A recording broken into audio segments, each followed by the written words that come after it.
chẳng vậy tha sọc khmai thay mày đi thay bằng bao được ở cái gì đắp video này ở chóp chạm dương sau được ở cái gì let's go សុំសៀរឿងតែនឹងបាក់អីសោះ ច្រឡំសៅ រឿងថានោះគាត់ដល់ស្រ័យของគាត់យើងដឹងតែមកនេះគឺតែរៀនទៅបានហើយយើងមិនបាច់គិតអីផ្សេងទេមករៀនต้องបង្រៀនឡងត្រប់តែរៀនរឿងយល់អត់ណាខ្ញុំជប់នោះតែមានតែយ៉ាងទី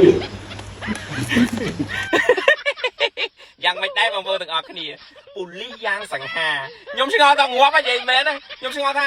បលីងហ្នឹងតើប្រឡងចូលធ្វើជាបលីក្របខ័ណ្ឌឬក៏ឡើងតាមខ្សែ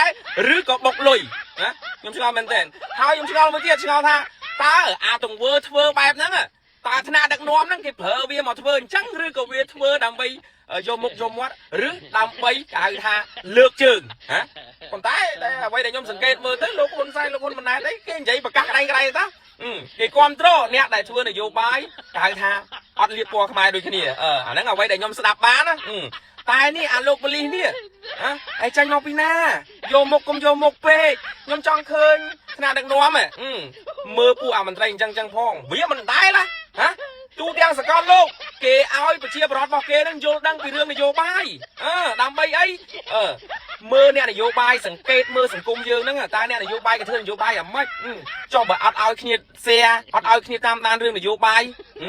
អាហ្នឹងបានន័យថាម៉េចបិទសិទ្ធ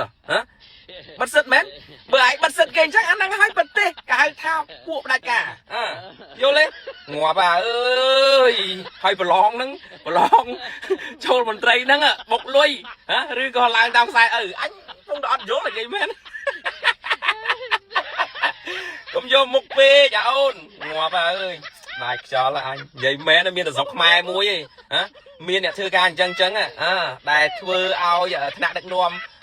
ពួកឯងហ្នឹងវាទៅមួយផ្នែកទៀតហើយណាដូចជំរុញឲ្យធ្លាក់ទឹកអញ្ចឹងដោយសារមានពួកអាមន្ត្រី